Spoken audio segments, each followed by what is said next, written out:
So I've been thinking about the difference between resume virtues and the eulogy virtues.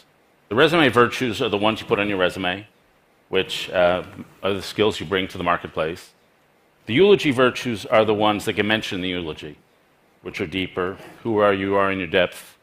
What is the nature of your relationships? Are you bold, loving, dependable, consistency?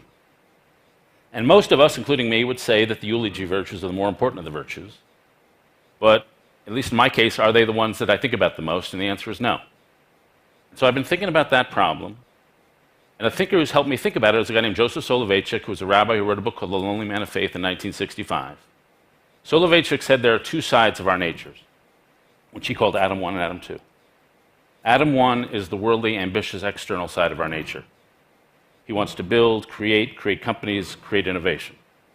Adam 2 is the humble side of our nature.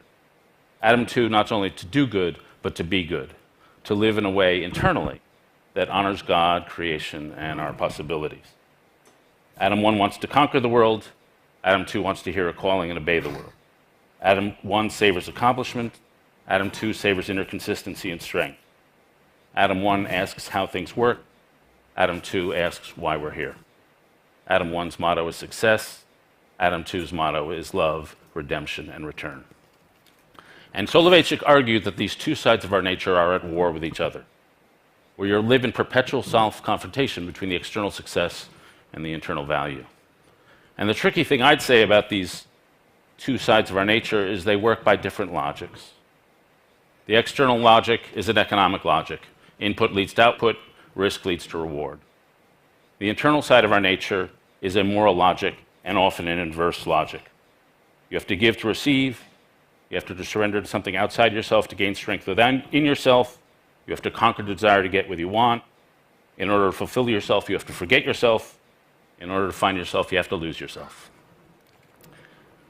We happen to live in a society that favors Adam 1 and often neglects Adam 2. And the problem is that turns you into a shrewd animal who treats life as a game, and you become a cold, calculating creature who slips into a sort of mediocrity where you realize there's a difference between your desired self and your actual self. You're not earning the sort of eulogy you want, you hope someone will give to you. You don't have the depth of conviction. You don't have an emotional sonorousness.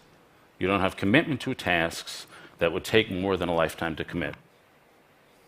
I was reminded of a common response through history of how you build a Sodom Adam 2, how you build a depth of character. Through history, people have gone back into their own pasts, sometimes to a precious time in their life, to their childhood. And often, the mind gravitates in the past to a moment of shame. Some sin committed, some act of selfishness, an act of omission, of shallowness, the sin of anger, the sin of self-pity, trying to be a people pleaser, a lack of courage. Adam 1 is built by building on your strengths. Adam 2 is built by fighting your weaknesses. You go into yourself, you find the sin which you've committed over and again through your life, your signature sin, out of which the others emerge. And you fight that sin and you wrestle with that sin. And out of that wrestling, that suffering, then a depth of character is constructed. And we're often not taught to recognize the sin in ourselves, and we're not taught in this culture how to wrestle with it, how to confront it, and how to combat it.